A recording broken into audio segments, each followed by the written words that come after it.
Britain is furious with the EU, with the European Union, after the Brussels boys refused to reverse a decision to refer to the Falklands as Islas Malvinas, which of course is the Argentinian name for them now.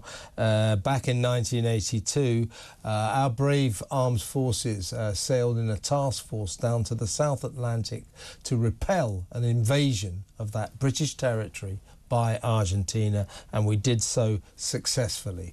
255 British servicemen lost their lives during that conflict, and out of respect for our fallen heroes, surely the EU should refer to the Falklands as the Falklands, because we won and Argentina didn't. So you can't call it the Malvinas anymore. But the EU is saying, well, if you were still in the EU, we might listen to you. But you left, so we're going to call them the Malvinas. Well, that's petty, pathetic and extremely disrespectful to our forces who went down, and many of them laid their lives down for their country, getting back British territory from a hostile invader, namely Argentina. Now I'm going to talk to someone who was on the crew of the Royal Navy destroyer HMS Sheffield, which was sunk by Argentinian planes, and many people died on that. So a warm welcome. He lost his best friend on HMS Sheffield as well. So a warm welcome to Falklands hero, veteran Andy Stephenson. Hello, Andy. Hi, Kevin. How are you? What are you feeling about this? I mean, I was around. I remember the Falklands War. I remember the nation on the edge of our seats. I remember watching the footage of people like you on that ship. I remember the shock when the HMS Sheffield was sunk. It was the moment we realised this is real, this is serious. You lost your best friend there. Our heroes fell, 255 of them fell in that conflict, and the EU thinks it's a political football. Ha, ha, ha. Let's taunt Britain and call it the Malvinas. What are your feelings? Well, to be honest, I'm saddened and ever so slightly miffed. I think miffed is probably the most polite word I could use on TV, Kevin. Like you said, for me, being a Sheffield lad on HMS Sheffield, is an immense privilege going down there. And like we said, we lost 20 shipmates on May the 4th, including my best friend Darryl. And I think the very thought that they could consider naming islands that have been British sovereign land for hundreds of years back to Malvinas, I think is so disrespectful and takes away everything that we put our lives on the line to do. And as you said earlier, Kevin, so many of our armed forces lost their lives during this forgotten war, with even more servicemen and women who fought for the country committing suicide since then, because this debilitating illness that with people who've got the PTSD wasn't even heard about then, and people like myself still live with. So I think it's really, really disrespectful. I can't even comprehend at the moment. I'm still trying to put things together to understand how they could come up with this idea.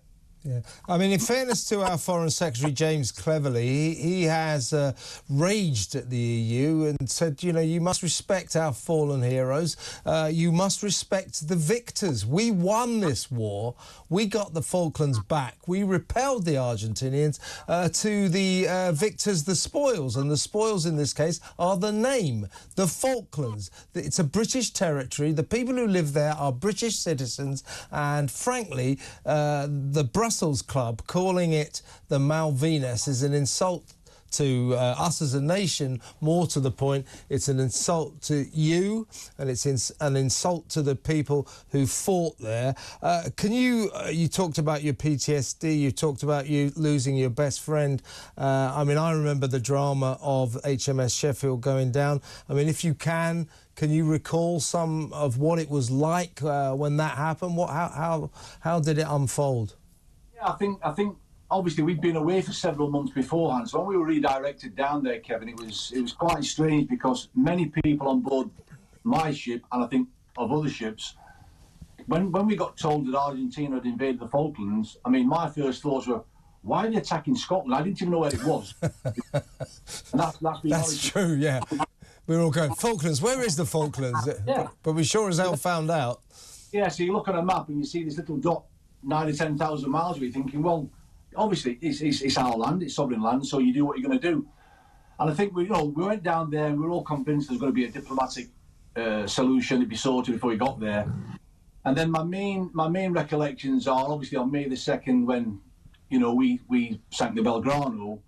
And being elated, it's not nice to say it in a war, but you're elated because obviously you've taken... That was the Argentinian ship. I think that was shortly before they hit back and got Sheffield. It was that they used to call it Bomb Alley, didn't it? You were sitting ducks, and the MiG jets, wasn't it, or the Argentinians used to come down and just fire at you. It must have been terrifying. What was it like when they hit you? It was, well, basically... We weren't actually in Bomb Alley, but I mean, because we were out protecting, escorting the Hermes, the carrier ship. But I mean, we'd been at action stage and everything. You're all fully clothed, and it was like when the missile hit, it was almost, there wasn't a bang.